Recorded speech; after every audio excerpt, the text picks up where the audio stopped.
안녕하세요. 즐겁고 쉬운 이해수학 안준호 선생님입니다. 자, 여러분 이번 시간은요 2017 제2회 고졸학력 검정고시에 대해서 같이 문제 살펴보려고 하는데요. 자, 이미 문제들 잘 풀어보셨을 거라고 생각이 됩니다. 자, 풀어보신 내용 중에서 여러분들이 좀 어렵게 느꼈던 내용들 또는 어려웠던 문제들, 자, 그런 것들에 대해서 같이 한번 정리하면서 확인해 보려고 하는데요. 자, 그런 것이 있었다고 한다면 내가 어떤 것을 몰랐었는지 이 수업을 통해서 여러분이 하나하나 확실히 알아가는 그런 시간이 되었으면 합니다. 자, 그래서 어떤 문제들이 있는지 첫 번째 문제부터 같이 확인해 보도록 하겠습니다. 두 다항식 A, B가 주어져 있을 때 A와 B에 대한 차를 구해봐라 라는 게 문제가 되겠는데요. 자, 다항식의 뺄셈 또는 덧셈, 즉 연산이라고 하는 것에 대해서는 자, 우리가 알고 있는 수의 연산과 크게 다르지 않습니다. 자, 다만 다른 것이 있다면 동류항끼리 묶어서 계산한다라는 거. 자, 이런 차이만 여러분이 기억을 해주시면 되겠는데요. 자, 그럼 무슨 말이냐? 한번 써보죠. 자, A-B. 자, A가 4x의 제곱 플러스 3. 자, B라는 I는 x의 제곱 플러스 2와 같아서 자, 이렇게 빼주란 얘기예요. 자, 근데 제가 뭐라고 말씀드렸죠? 그렇죠. 동류항끼리 연산한다라고 했었어요. 자, 동류항끼리 연산한다는 것은 미지수를 포함하는 경우에 대해서 자, 차수가 서로 같은 항들. 자, 이런 것들을 우리가 동류항이라고 얘기하는 거죠.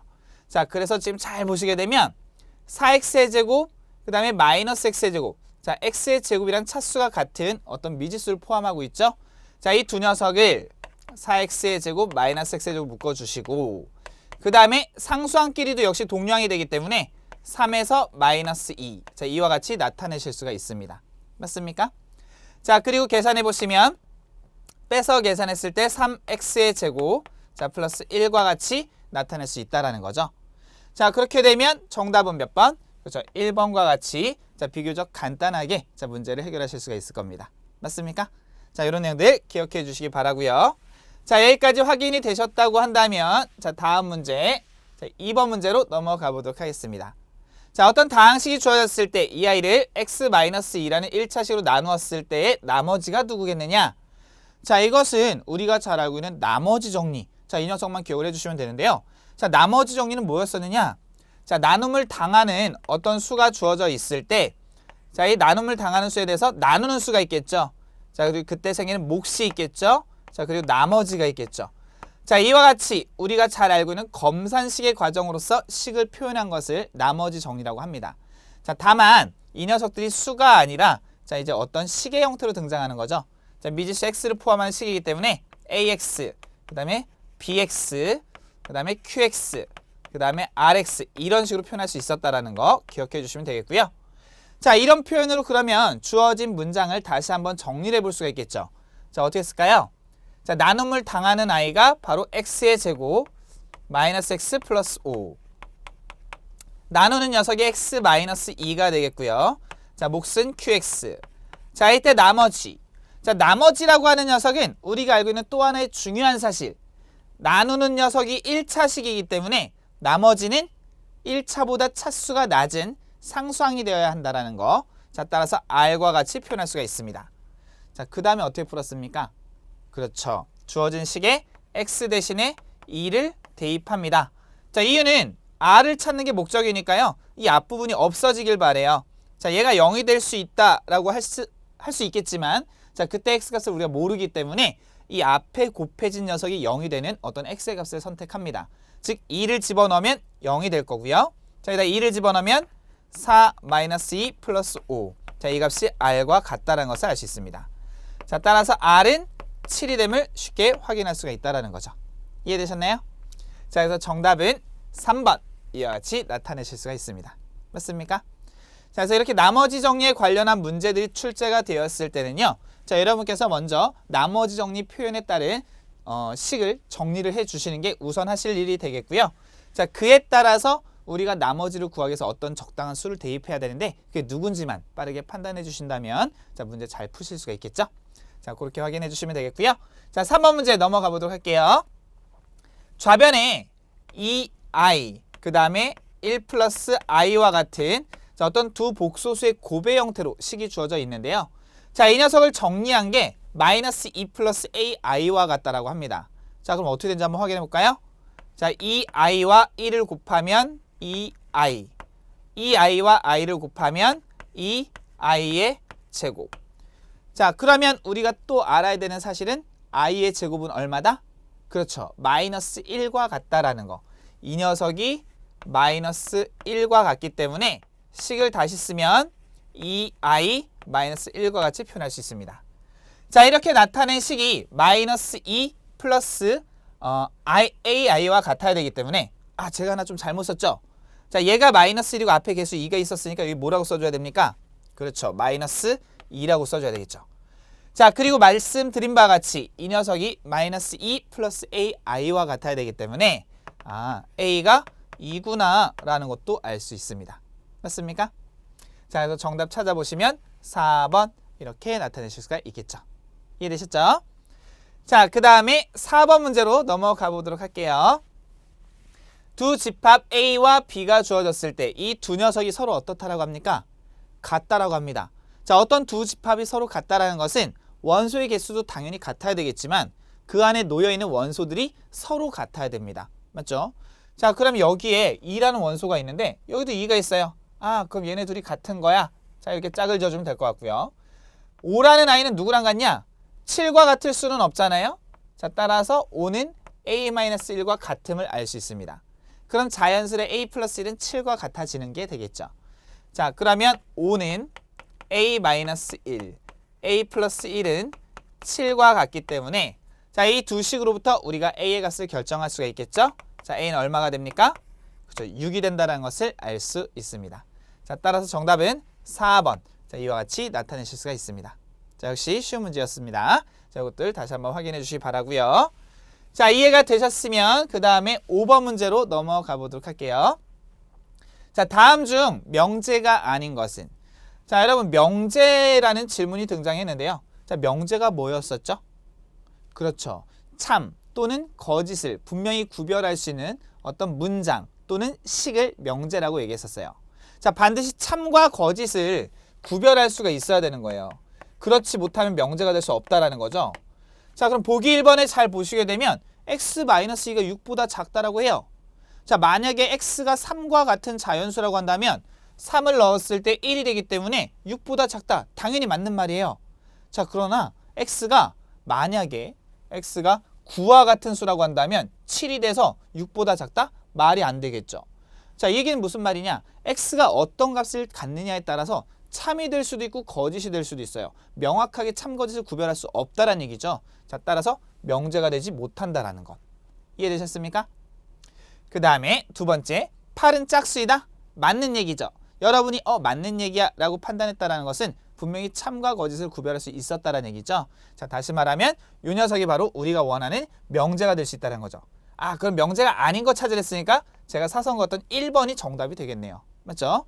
자, 얘는 명제가 되는 게 맞고요. 자, 9는 3의 배수다? 예, 이것도 역시 명제가 되겠죠? 왜? 9는 3의 배수가 맞으니까요. 자, x는 1이면 1번과 4번이 어떤 차이가 있습니까?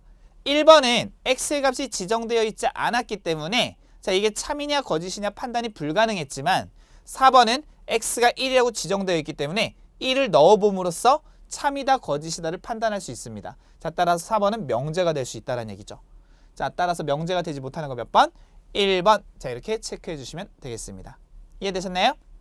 그래서 5번 문제는 여러분이 명제의 정의를 정확하게 이해하고 있느냐라는 질문이 되겠고요. 자, 여러분들이 참, 거짓을 판별할 수 있는 문장과 또는 수식. 자, 이렇게 된다는 것도 정의를 정확히 기억을 해주시면 되겠습니다. 자, 6번 문제 살펴보도록 할게요. 자, 3차 방정식 주어져 있고요. 한 근이 1일 때, 자, 2차 방정식이든 3차 방정식이든 혹은 그 이상의 어떤 고차 방정식이 주어졌다 하더라도 어떤 근이 분명히 주어져 있다고 한다면 이 근은 주어진 식을 참이 되게끔 하는 미지수 x의 값이 됩니다. 자, 따라서 이 녀석의 근이 1이다 라는 얘기는 이 1이라는 값을 미지수 x 대신에 대입했을 때 이 등호 관계가 성립한다는 의미가 되겠죠. 자, 따라서 주어진 식에 x 대신에 1을 대입해 봅니다. 자, 1을 대입해 보면 2 마이너스 5 플러스 a 이퀄 제로와 같이 표현이 가능해서 얘는 마이너스 3이야. 자, 우변을 이항하면 a는 3과 같이 나타낼 수 있다. 자, 따라 정답 몇 번? 2번과 같이 나타내실 수가 있습니다. 이해되셨나요? 네. 그래서 근이라는 개념에 대해서만 잘 이해하시면 역시 수월하게 문제 해결하실 수가 있었을 겁니다. 자, 그 다음에 7번 문제로 넘어가 볼까요? 자, 7번에 보시면 x의 범위가 주어졌네요. 자, 우리 문제 풀다 보면 굉장히 잘 풀어주시면서도 하나씩 놓치는 게 있어요. 그게 바로 뭐냐? 이 조건들. 자, 수학에서는 이런 조건 하나하나가 사실 굉장히 중요한 역할을 합니다. 이 조건 때문에 우리가 생각했던 답과 좀 다른 답이 나올 수도 있기 때문에 이런 조건은 잘 봐주셔야 돼요. 자, x의 2 이상 4 이하. 그래서 그래프에서도 나머지 부분은 다 점선인데 2 이상 4 이하 이 부분만 실선으로 그려져 있어요. 여기만 봐라 이런 얘기예요. 맞죠? 자, 그럼 2차 함수가 이렇게 주어졌어요. 최대값과 최소값. 자, 그래프 잘 주어져 있으니 그래프를 활용하면 되겠어요. 자, 이 그래프에서 실선이 바로 요만큼인데 최대라고 하는 건 가장 위에 있어야 되니까 요 녀석이 바로 최대값이 될 거고요. 최소는 가장 밑에 있어야 되니까 요 녀석이 바로 최소값이 됩니다. 자, 최대값, 최소값이라고 하는 것은 미지수 x에 대응하는 y값이기 때문에 우리가 읽어줘야 될 최소값은 마이너스 1, 최대값은 7이 됨을 알 수 있습니다. 맞습니까? 자, 그러면 최대값과 최소값을 더해봐라 라고 했으니까 최대값 7에다가 최소값 마이너스를 더해주시면 6과 같이 나타내실 수가 있습니다. 자, 따라 정답 3번 이렇게 체크할 수가 있다는 거죠. 맞습니까, 여러분? 자, 이렇게 그래프가 주어진 경우에는 그래프를 잘 활용해 주시면 되겠고요. 자, 만약에 그래프가 주어지지 않았다라고 한다면 여러분께서 주어진 이차함수의 그래프를 그려 놓으시고 자, 우리가 필요한 조건에 해당하는 그 그래프 부분만 여러분이 확인해 주시면 되는 거예요. 그 안에서 최대 최소만. 맞습니까? 네, 이런 것들 꼭 기억을 해 주시기 바랍니다. 자, 이해되셨으면 그 다음 문제로 넘어가 보도록 할게요. 자, 8번 문제. 직선 2x-y는 0. 자, 2x-y는 0. 우리가 좀 더 익숙한 1차 함수 또는 직선의 표현이라고 하는 것은 y를 우변으로 이항하시게 되면 y 이퀄 2x와 같은 자, 이런 식의 표현이 직선을 나타내는 1차 함수 표현으로서 좀 더 익숙한 거죠. 자, 근데 문제에서 뭐랬냐면 이 녀석과 수직으로 만난다? 그럼 우리가 기억해야 될 게 있겠죠? 자, 두 직선이 수직으로 만난다. 조금 어려운 말로 써볼까요? 한자어로 뭐라고 합니까? 직교라고 합니다. 두 직선이 직교하게 되면 우리가 알 수 있는 사실은 그 두 직선이 갖는 기울기가 있을 건데 이 기울기들의 곱이 얼마가 됩니까? 그렇죠. 마이너스 1이 된다는 것을 알 수 있습니다. 굉장히 중요한 거예요. 그죠? 간단한 내용일 수도 있지만 굉장히 중요한 내용이 됩니다. 자, 기울기 곱이 마이너스 1이래요. 근데 얘 기울기 누군데? 2라고 되어 있잖아요. 그죠? 자, 그렇다면 이 녀석과 수직인 직선? 얘랑 수직이네? 이렇게 한번 표시해 볼까요? 제 편의상? 그럼 걔는 기울기가 얼마일까요? 그쵸. 2와 곱해서 마이너스 1이 돼야 되니까 마이너스 2분의 1이 되는 거예요. 그래서 y는 마이너스 2분의 1, x와 같이 나타낼 수 있는데 자, 이 뒤에 상수가 그럼 붙습니까? 안 붙습니까? 물어보시는 분들이 종종 계세요. 자, 이때 상수는 주어진 문제에서 어떤 점을 지난다라는 조건이 있다면 그로부터 결정하실 수 있는 거고요. 자, 없다라고 한다면 없을 수도 있겠지만 누군지 몰라서 그냥 어떤 문자 C로 써주시면 되는 거예요. 맞습니까? 자, 그러면 이게 바로 우리가 구하려는 직선이 되는데 자, 보기에는 이런 답은 없어요. 근데 제가 C라고 썼잖아요. 이 C는 누군지 모르는 거예요. 0이 돼도 그만, 1이 돼도 그만. 그래서 이 앞에 기울기 모양만 맞춰져 있으면 된다는 얘기죠. 자, 그럼 정답 누군가 봤더니 2번에 있네요. 이 경우는 C가 0인 경우네요.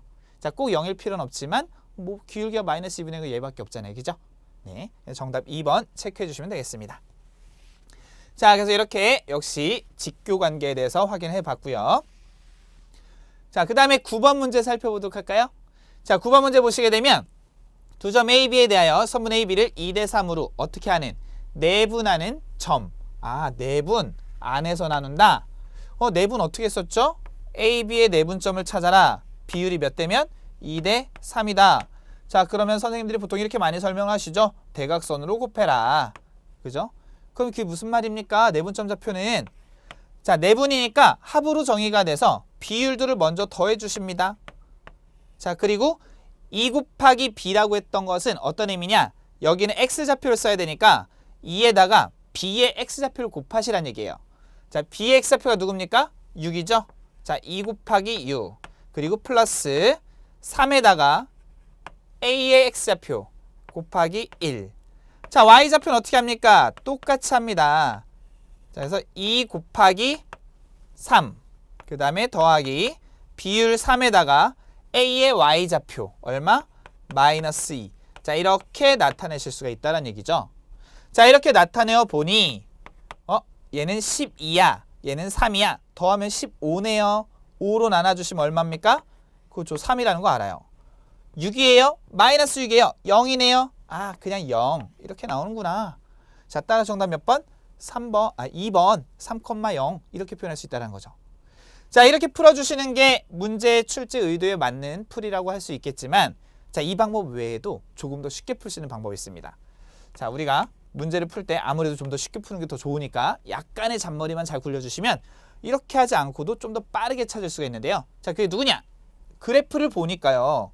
A, B가 이렇게 주어져 있어요. 그리고 보조선들이 너무 잘 그려져 있어요. 잘 보니까 여기 수선 이렇게 쭉 이어서 보면 얘가 뭐예요? 직각삼각형이죠? 자, 얘도 뭡니까? 그렇죠. 직각삼각형이죠? 여기서 하시는 분들 계실 것 같은데, 자, 이 두 직각삼각형 잘 들여다보시면 여기 각과 여기 각이 서로 막곡지각으로서 같습니다. 그 직각이니까 여기 각과 여기 각도 서로 같겠죠. 따라서 두 삼각형은 서로 어떤 관계에 있다는 얘기입니까? 그쵸. 닮음 관계에 있다는 얘기예요. 자, 닮음이기 때문에 길이의 비를 찾아보면 얘는 여기 길이가 2가 되고 있잖아요. y좌표 마이너스 2니까 여기는 3이 되고 있죠. 그럼 닮은 비는 2대 3과 같음을 알 수 있습니다. 그게 바로 누구예요? 우리가 원했던 내분 비율인 거잖아요. 맞죠? 그러면 이 점이 바로 뭐가 되는 거예요? 얘가 2대 3이면 이 녀석과 이 녀석의 비율도 역시 2대 3의 비율이 성립해서 요 점 자체가 내분점이 된다는 것도 확인할 수가 있습니다. 자, 그럼 얘가 2대 3이면 얘네도 2대 3인 거잖아요. 근데 고맙게도 이 거리가 5야. 그래서 이 거리도 2가 되는 걸 알 수 있어요. 자, 따라서 이 녀석의 좌표는 3, 0과 같음을 쉽게 알 수 있다라는 거죠. 맞습니까, 여러분? 네. 그래서 내분이라고 해서 무조건 이 공식으로만 풀어야 되느냐? 그렇진 않죠. 지금처럼 그래프를 활용하여 좀 더 쉽게 풀 수 있는 방법도 있다라는 거. 자, 이런 것도 잘 기억을 좀 해주시기 바라고요. 자, 여기까지 이해가 되셨다고 한다면 저는 또 다음 문제 10번 문제로 넘어가 보도록 하겠습니다. 자, 10번 문제 보시게 되면 부등식 절대값 x가 2보다 작거나 같다. 자, 여기서도 역시 우리가 체크하고 넘어가야 될 게 하나 있죠. 자, a가 양수라는 전제하에 이런 걸 배웠었어요. x의 절대값이 a보다 작아. 자, 그렇게 되면 이 절대값의 의미는 뭡니까? 그렇죠. 원점으로부터 x까지의 거리, 원점으로부터 x까지의 거리를 절대값으로 표현하는 거예요. 자, 그러면 이 말의 의미는 원점으로부터 x란 점까지의 거리가 a보다 작다라는 거니까요. 만약에 a가 된다라고 한다면 x는 a가 되거나 마이너스 a가 되겠죠. 근데 그 거리들보다 작아야 되니까 마이너스 a나 a보다 안쪽으로 들어와야 되는 거예요. 맞습니까? 자, 따라서 x의 범위는 마이너스 a와 a 사이에 놓이게 된다라는 걸 잘 배운 바 있습니다. 맞습니까? 자, 그 다음에 두 번째, 절대값 x가 a보다 크다. 이거는 원점으로부터 x까지의 거리가 a보다 크다라는 거니까 좀 전과 반대 상황이죠. 안으로 들어올 게 아니라 바깥으로 나가야 돼요. 그래서 마이너스 a보다 더 작은 쪽 혹은 a보다 더 큰 쪽이 된다는 것을 알 수 있습니다. 그래서 이 경우에는 우리가 흔히 작작큰큰이라고 하죠. 작은 거보다 작다, 큰 거보다 크다. 이때 작은 거라고 하는 건 마이너스가 붙은 녀석. 그래서 x는 작은 거보다 작아요. 또는, 여긴 또는입니다. x는 큰 거보다 큽니다. 그래서 이런 걸 배운 바 있다라는 거. 자, 이 내용만 기억하신다면 당연히 절대값 x가 2보다 작다? 자, 이 말의 의미는 뭐가 됩니까? 그렇죠. 사이의 범위를 나타내는 1번의 경우가 되겠죠. 자, 마이너스 2부터 2까지. 자, 일단 찾아보니까 어떻게 됩니까? 여기 등호 있네요. 등호 넣어주시죠. 일단 얘네들은 안 되고요. 얘랑 얘밖에 없는데 사이범위라고 했으니까 요 녀석이 정답이 되어야 되겠죠. 맞습니까? 네. 자, 그래서 여러분이 이 문제 하나 해결하는 것도 중요하시겠지만, 자, 지금 제가 정리해드린 이 내용들 꼭 숙지하고 계셔서 다음에 좀 변형된 형태가 나온다 하더라도 다 맞추실 수 있어야 되겠죠. 자, 이런 것도 꼭 기억해 주시기 바라고요. 자, 여기까지 정리가 되셨으면 자, 이제 11번 문제로 넘어가 보도록 하겠습니다. 자, 원의 방정식 하나 주어져 있는데요. 자, 이 녀석의 반지름의 길이가 얼마냐? 원이 이렇게 딱 그려져 있어요. 근데 이거 보고는 반지름 알 수가 없는 상황이네요. 자, 그래서 이 원의 방정식, 얘를 일반형이라고 하죠. 자, 이 일반형을 제가 이렇게 식을 좀 변형해서 한번 써볼게요. y의 제곱 마이너스 8 이퀄 0. 자, 원의 방정식의 일반형으로부터 주어진 원의 중심 그리고 반지름을 한눈에 알아볼 수 있게끔 나타내는 식의 표현, 제가 이것을 표준형이라고 했었는데요. 자, 물론 이런 용어들은 중요하지 않습니다. 자, 표준형으로 바꾸는 과정에서 우리가 어떻게 식을 변형을 했었느냐. 자, 이 표준형으로 바꿀 때 x에 대한 그렇죠, 완전제곱식, y에 대한 완전제곱식의 합의 형태로 식을 표현을 했었습니다. 맞습니까?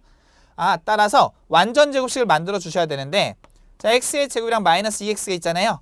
최고차 함계수 1이네, 1차 함계수가 마이너스 2네, 그 1차 함계수 절반, 즉 마이너스 1. 그 녀석의 제곱은 플러스 1. 없던 거니까 마이너스 1. 그 다음에 플러스 y의 제곱 마이너스 8 이퀄 0. 완전제곱식이 되기 위해선 요만큼만 있으면 되는 거죠. 맞습니까? 그래서 식을 다시 한번 정리해보면, 자, x 마이너스 1의 제곱 플러스 y의 제곱. 자, 마이너스 1은 나갈 때 이 앞에 있던 개수와 곱해서 나갑니다. 근데 이때 개수가 1이기 때문에 마이너스 1과 1을 곱해도 마이너스 1. 그럼 나가서 마이너스 9. 우변을 이항하면 9가 됨을 알 수 있습니다. 자, 이 식을 바로 표준형이라고 하겠고요. 이 식으로부터 0이 되는 x의 값, 0이 되는 y의 값 찾아보시면 1,0이 원의 중심이라는 것을 알 수 있겠고요. 자, 원의 반지름은 여기가 r의 제곱과 같은 모양이라서 9에다 루트를 주면 3이 되겠죠. 이게 바로 원의 반지름이라는 것도 알 수 있습니다. 반지름, 그러니까 얼마? 3. 자, 이렇게 표현할 수 있다는 거죠. 맞습니까? 자, 그래서 이 내용은요, 여러분이 원의 방정식에 대해서 일반형을 표준형으로 고칠 수만 있다면, 그리고 고쳐놓은 표준형을 여러분이 해석할 수만 있다면 쉽게 해결할 수 있는 문제가 되겠습니다. 맞습니까? 자, 그래서 식에 대해서 다시 한번 꼭 확인을 해 주시기 바라고요. 자, 저는 12번으로 넘어가도록 합니다. 자, 5, 마이너스 4를 누구에 대하여? 원점에 대하여 대칭 이동시킨다라고 합니다. 자, 원점 대칭이라고 하는 게 누구였냐? 자, 우리가 xy 평면이 이렇게 주어져 있다라고 한다면, 자, 그리고 5, 마이너스 4라고 했으니까요. 여기가 5고요. 자, 여기가 마이너스 4라고 한다면 이쯤 되는 점에 지금 5, 마이너스 4라는 점이 놓여 있는 거죠. 맞습니까? 자, 원점 대칭은 얘를 대칭점으로 하여 이동시키는 것을 얘기하는데요. 자, 우리가 점대칭이라고 하는 것은 점대칭을 기준으로 180도 회전 이동시키는 것을 의미합니다. 자, 따라서 이렇게 둘을 연결해 보면 얘를 기준으로 얘를 180도 회전 이동시키는 거예요. 자, 180도니까 아마 이쯤 되는 어딘가에 이렇게 놓이는 대칭점의 위치가 잡히겠죠. 자, 뭐라고요? 이때 회전한 각도가 180도. 자, 그리고 얘가 회전하면서 길이가 변하진 않을 거니까요. 길이는 서로 같을 겁니다. 자, 그럼 이 점이 이 점으로 옮겨갔는데, 그럼 좌표 어떻게 구합니까? 좌표는요, 여기를 만약에 제가 x, y라고 설정하면 길이가 서로 같다라는 사실로부터 이 원점이라는 게 이 두 점의 중점이다라는 것을 알 수 있습니다. 두 점의 중점이기 때문에 두 좌표에 대해서, 자, x 성분끼리 더해준 다음에 2로 나누면 원점의 x좌표, 즉 0과 같아야 되겠고요. y 좌표끼리 역시 더해주시면, 그리고 얘를 2로 나눠주시면 원점의 y좌표와 같아야 돼서, 자, 이러한 관계식이 만들어지게 됩니다. 맞습니까? 자, 얘가 0이 되기 위해서 우리가 선택할 수 있는 x의 값이라고 하는 것은 마이너스 5가 되겠고요. 얘가 0이 되기 위해서 y의 값을 4로 선택할 수가 있게 됩니다. 맞습니까? 자, 따라서 마이너스 5,4와 같아서 정답 4번 체크할 수가 있습니다. 맞습니까? 자, 이렇게 푸는 게 정석적인 풀이 방법이 되겠지만 우리는 보다 쉽게 확인할 수 있는 방법이 하나 있어요. 어떤 게 있었냐? 자, 어떤 점 x, y를 원점에 대해서 대칭 이동시키게 되면, 자, 우리가 배운 바 어떻게 됩니까? 그렇죠. x 대신에 마이너스 x를, y 대신에 마이너스 y를 대입함으로 마이너스 x, 마이너스 y가 됨을 알 수 있습니다. 자, 이 내용만 기억해 주시면 5, 마이너스 4, 그럼 마이너스 5, 4로 바뀌어서, 자, 똑같은 결과를 얻어낼 수 있음을 확인할 수 있습니다. 맞습니까? 자, 문제 푸실 때는 제가 두 번째 설명드린 내용이 좀 더 도움이 되시겠죠? 원점 대칭은 x, y의 부호가 모두 바뀐다는 사실. 그렇다면 여러분 x축 대칭은 어떨까요? 그렇죠. y의 부호만 바뀌는 거죠. 그러면 y축 대칭은요? 그렇죠. x의 부호가 바뀐다라는 거. 하나 더 나아가서 y는 x라는 직선의 대칭이면 x와 y의 위치가 서로 바뀐다라는 거 기억하시죠? 자, 이런 내용들 꼭 다시 한번 정리해 두시기 바라고요. 자, 13번 문제로 넘어가 보도록 하겠습니다. 자, 부등식의 영역을 도시하는 문제가 되겠는데요. 자, 부등식의 영역에서 제일 중요한 것은요. 제가 항상 강조드린 바 경계라고 하는 게 제일 중요합니다. 경계가 누군지 알아야 우리가 원하는 영역을 표시할 수가 있을 텐데요. 자, 경계는 그럼 어떻게 구합니까? 부등호로 표현되어 있잖아요. 이 부등호를 일단 무시하시는 거예요. 자, 부등호를 무시하시고 다 등호라고 한번 생각을 해보죠. 자, 그러면 y는 x제곱 마이너스 1이라는 식이 하나 있을 거고요. y는 1이라는 식이 하나 있을 겁니다. 이 두 녀석을 바로 우리가 경계라고 얘기를 합니다. 자, 그래서 부등식에서 부등호를 등호로 바꿔놨을 때 나타나는 식을 우리가 경계라고 한다는 거. 그래서 여러분이 y는 x제곱 마이너스가 y는 1을 먼저 그려주셔야 돼요. 그래서 지금 4개의 보기를 보면 다 y는 x제곱 마이너스 1과 y는 1이 그려져 있는 상태입니다. 자, 그럼 여기서 이제 올바른 영역은 누굽니까? 자, 올바른 영역을 가장 손쉽게 찾는 방법은요. 자, 주어진 식을 만족할 수 있는 점을 하나 임의로 선택을 합니다. 자, 예를 들자면 x가 1이라고 가정을 해볼게요. 자, 그럼 여기 0이 되겠죠? 자, x가 1이 돼버리면 y값은 2가 될 수도 있겠죠. 자, 근데 밑에 조건에서 y는 1보다 작아야 된다라고 해요. 아, 그래? 그러면 어떻게 할까? 그렇게 되면 y에다 0 한번 넣어보죠. 그럼 얘 조건 만족하죠? 0. x에다도 0 한번 넣어보죠. 그럼 이 식도 만족하네? 그 0,0이라는 점은 우리가 원하는 영역 안에 포함되는 점이다. 그러면 이제 문제에서 0,0을 포함하는 게 누구냐 찾으시면 돼요. 보니까 얘는 안 돼. 0,0 여기 있는데 얘도 안 돼. 0,0 얘도 안 돼. 그건 정답 딱 하나밖에 없네요. 누구? 3번. 이렇게 찾아주시면 굉장히 간단하게 찾을 수 있습니다. 자, 물론 가장 정확한 방법은요. y가 x제곱 마이너스 1보다 크니까요. 포물선의 위쪽 또는 안쪽 영역이 되겠고요. y가 1보다 작으니까 y는 1이란 직선보다 아래쪽 영역이 돼서 포물선의 위쪽이면서 직선의 아래쪽 영역. 그래서 3번임을 알 수도 있습니다. 이해되셨나요? 원래 이게 가장 정확한 방법이죠. 그러나 빨리 풀기 위해서 제가 아까 점을 하나 찾아보라고 말씀을 드린 겁니다. 맞습니까? 네, 그렇게 확인해 주시면 되겠고요. 자, 정답 3번 체크하면서 자, 다음 문제로 넘어가 보도록 하겠습니다. 자, 함수 y는 fx가 그 역함수 f 인버스 x의 그래프가 그림과 같을 때 자, fx, f 인버스 x 이렇게 주어져 있다고 합니다. 자, 이 경우에 f 인버스 f를 합성하여 1을 집어넣었을 때 함수값이 누구냐라는 질문인데요. 자, 그래프가 없어도 간단하게 찾을 수 있어요. 자, 어떻게 간단하게 찾습니까? 자, 우리가 배웠던 역함수의 중요한 성질 중에 하나가 이런 게 있었죠. f의 역함수를 만약에 지금처럼 f 인버스라고 한다면 우리가 배웠던 중요한 성질은 이런 게 있었어요. f랑 f 인버스를 합성한 결과는 혹은 f 인버스랑 f를 합성한 결과는 항등함수 i와 같음을 알 수 있습니다. 그럼 i는 누군데요? 항등함수 i라고 하는 녀석은요. 자신을 자신으로 보내는 함수, 즉 ix는 x와 같이 표현할 수 있습니다. 즉 y는 x란 직선과 같은 녀석을 항등함수라고 합니다. 그래서 단일 함수로서 항등함수가 누가 있냐? 물어보면 딱 하나 존재합니다. 누구? y는 x. 자, 그러면 제 얘기는 이런 얘기인 거죠. 여기서 f 인버스 닷 f 그 다음에 1이라고 했는데요. 자, 선생님 말씀대로라면 f 인버스와 f를 합성하면 뭐가 된다? 그렇죠? 항등함수 i가 된다. 자, 그러면 여기 뭐 1이 있었는데 아까 항등함수는 누구다? 자신을 자신으로 보내는 함수. 즉 x가 나오게 해주는 거예요. 근데 x가 지금 1이죠? 그러니까 1이 나오게 해주는 거예요. 정답 몇 번? 2번. 자, 이렇게 체크해 주시면 된다는 얘기죠. 맞습니까, 여러분? 네, 이렇게 확인해 주시면 되겠고요. 자, 그럼 그래프 왜 주어졌습니까? 그래프 어떻게 활용하라는 얘기입니까? 만약에 그래프를 활용하신다고 한다면 이 식에서 f를 먼저 연산하게 되겠죠? 그러니까 f 인버스 f1. 자, 그럼 f1을 먼저 찾습니다. 1에 대응하는 f의 값 얼마입니까? 4가 되겠죠? 자, 따라서 f 인버스 4와 같이 표현하시겠고요. 자, f 인버스 함수에서 4에 대응하는 y값. 자, f 인버스 얘죠? 4에 대응하는 y값 얼마입니까? 1이 되겠죠. 그래서 1이구나.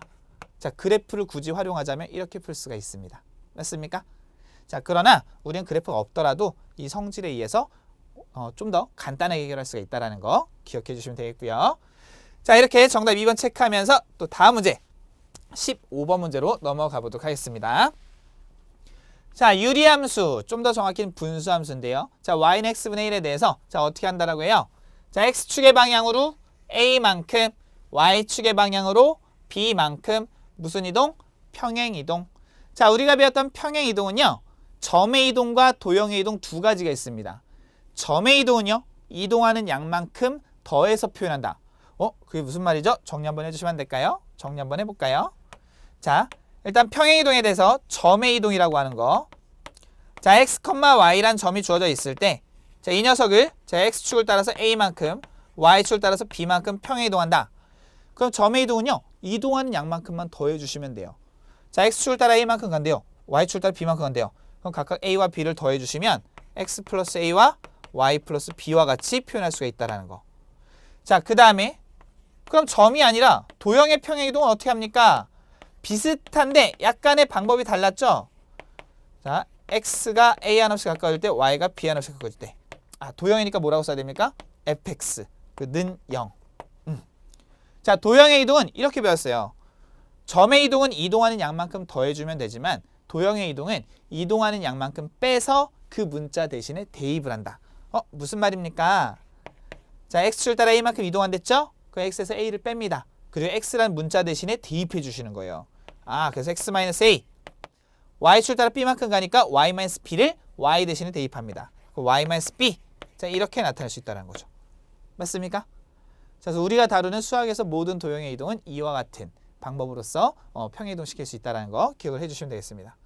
자, 그럼 지금 문제도 마찬가지죠. y는 x분의 1이 있는데요. 자, 얘를 어떻게 한다고 합니까? x축을 따라서 a만큼, y축을 따라서 b만큼. 자, 도형을 이동시키는 거잖아요. 이거 점 아니잖아요. 점은 좌표로 주어지니까. 자, 도형의 이동은 이동하는 양만큼 빼서 대입해라. 그럼 y-b. x 대신에는 x-a. 자, 이렇게 넣어주시면 되는 거예요. 자, 그래서 정리해봤더니 y는 x-a분의 1 플러스 b와 같은데 이 아이가 여기 주어져 있는 녀석과 같은 식이 돼야 돼요.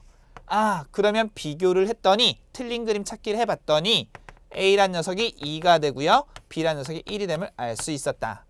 자, a는 2, b는 1이니까 둘을 더하면 얼마? 그렇죠. 3. 즉 4번이 정답이 됨을 확인할 수가 있었다라는 거죠. 이해되셨나요, 여러분? 네. 그래서 여러분이 평행이동에 대해서 특히나 도형의 이동에 대해서 정확히 이해하고 계신다면 역시 수월하게 해결할 수 있는 그런 문제라고 볼 수 있겠습니다. 자, 여기까지 정리가 되셨으면 역시 저는 16번 문항으로 넘어가 보도록 하겠습니다. 자, 16번은요. 수열에 관련한 문제가 될 텐데요. 첫 장이 2, 공차가 2. 무슨 수열? 등차 수열. 등차 수열하면 제일 먼저 떠올리셔야 될 게 등차 수열의 일반항. 그래서 A1 플러스 n-1t. 자, 수열에서 일반항은 굉장히 중요합니다. 왜? 수열은 규칙성을 다룬 문제이기 때문에 일반항을 나타낼 줄 알아야 그 규칙성을 해결할 수가 있기 때문인 거죠. 자, 그래서 일반항을 먼저 체크해 주시고요.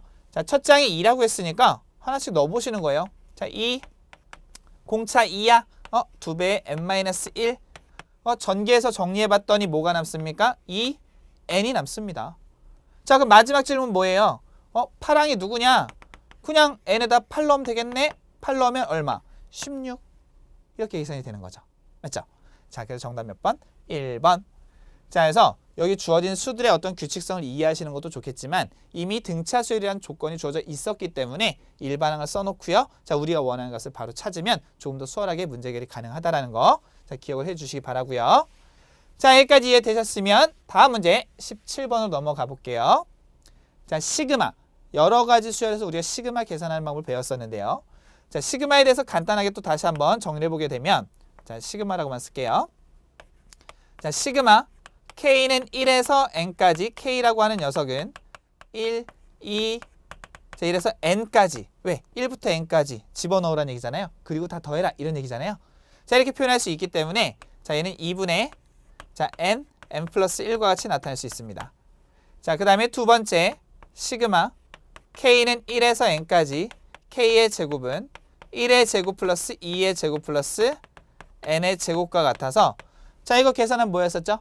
잘 기억하시죠? 뭡니까? 6분의 그쵸? N, N 플러스 1, 2N 플러스 1과 같이 나타낼 수 있습니다. 자, 하나 더 해볼까요? 자, 시그마 k는 1에서 n까지 k의 세제곱. 자, 얘는 1의 세제곱, 2의 세제곱. 자, n의 세제곱과 같은데 계산 어떻게 됩니까? 그렇죠. 얘는 1번의 식을 제곱하면 되는 거예요. 자, n 플러스 1 이거 전체의 제곱과 같다라는 거. 자, 이 내용만 잘 기억하고 계시면 역시 문제는 쉽습니다. 자, 한번 풀어볼까요? 시그마 k는 1에서 5까지 자, k 플러스 1이라고 해요.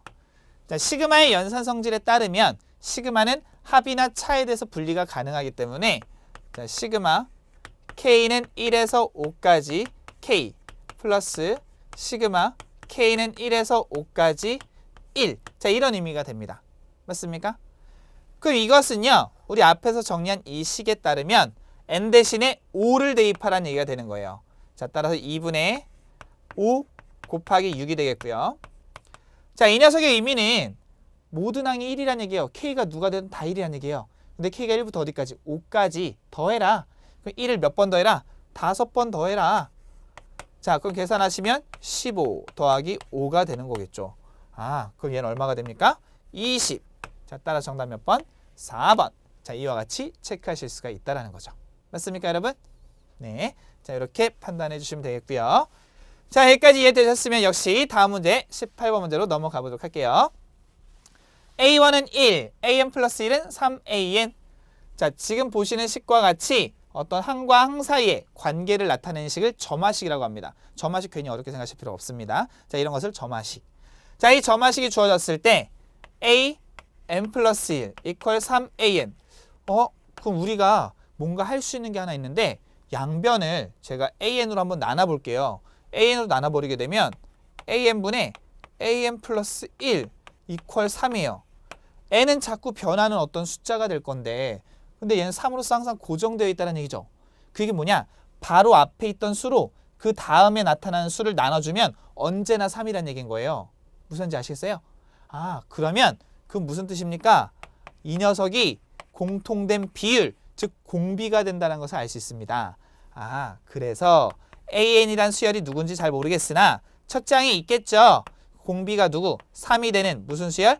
등비수열의 형태가 된다는 것을 알 수 있습니다. 자, 그럼 우린 A1만 찾으면 되는데 고맙게 A1이 1로써 주어져 있어요. 자, A1에다 1 집어넣어 주시게 되면 AN은 3의 n-1제곱과 같은 등비수열이구나. 자, 그럼 마지막 질문은 뭡니까? A3의 값을 구해라. 그거 어떻게 해요? 3만 집어넣어 주시면 되는 거잖아요. 자, 따라서 A3는 3 넣어주시면 3의 제곱 따라서 9가 됨을 알 수 있습니다. 즉 정답 2번. 자, 이렇게 체크해 주시면 되는 거겠죠. 맞습니까? 자, 그래서 여러분이 알고 계신 기본적인 점화식의 내용만 잘 이해하고 계신다고 한다면 적당히 식을 변형하여 자, 우리가 알고 있는 기본적인 수열의 형태로 만들 수 있다는 거 확인해 주시면 되겠고요. 자, 여기까지 이해되셨으면 역시 19번 문제로 넘어가 보도록 하겠습니다. 다음 중 옳은 것은 자, 지수법칙 기억하시죠? 자, 지수의 연산법칙에 의해서 다음 중 참거짓을 판단을 해라 라는 문제인데요. 자, 1번에 보시면 2의 0제곱 0이 아닌 모든 수의 0제곱은 얼마? 그렇죠. 1이라고 배웠죠. 여기는 1이 돼야 됩니다. 자, 그 다음에 2의 6제곱 그리고 2분의 1제곱 지수끼리 곱하면 되네요. 계산하면 뭐가 됩니까? 그렇죠. 2의 6 곱하기 2분의 1이니까 2의 세제곱이 돼요. 2의 세제곱 얼마? 8. 맞게 나왔네. 얘 정답. 그죠? 자, 얘는 왜 틀렸을까요? 2분의 1은 2의 마이너스 1제곱. 거기에 마이너스 3이 들어갔으면 지수끼리 곱한 데스가 2의 세제곱. 따라서 8이 돼야 됩니다. 맞습니까? 그러니까 얘는 땡. 얘도 땡이었었죠. 자, 이 녀석들의 경우 밑이 같으니까 곱하면 지수끼리 어떻게 해요? 더해줘야 되는 거죠. 2분의 1과 2분의 3을 더하면 4분의 3이 됩니까? 안 되죠. 얘네들은 곱하랬더니 지수끼리도 곱해버린 거예요. 그럼 안 되는 거예요. 그죠? 자, 따라 4번 정답이 될 수 없습니다. 그럼 정답 몇 번? 2번 체크해 주시면 되는 거죠. 그래서 간단한 지수법칙의 활용 문제가 되겠고요. 자, 마지막으로 한 문제 더 살펴보고 마무리를 좀 해보도록 할게요. 자, 20번은 앞에 지수가 나왔으니까 이번엔 로그도 한번 나왔겠죠. 자, 로그. 잘 보시면 밑이 서로 어때요? 같아요. 자, 우리가 로그의 연산 성질에 의하면 밑이 같은 로그에 대해서 자, 이렇게 뺄셈으로 표현된 식은요. 어떻게 썼습니까? 그쵸. 하나로 묶어서 표현할 수 있는데 뺄셈이니까 진수끼리의 나눗셈으로 표현할 수 있었다. 이때 앞에 있는 게 분자, 뒤에 있는 게 분모로 올라가서 4분의 8과 같이 표현할 수 있었습니다. 맞습니까?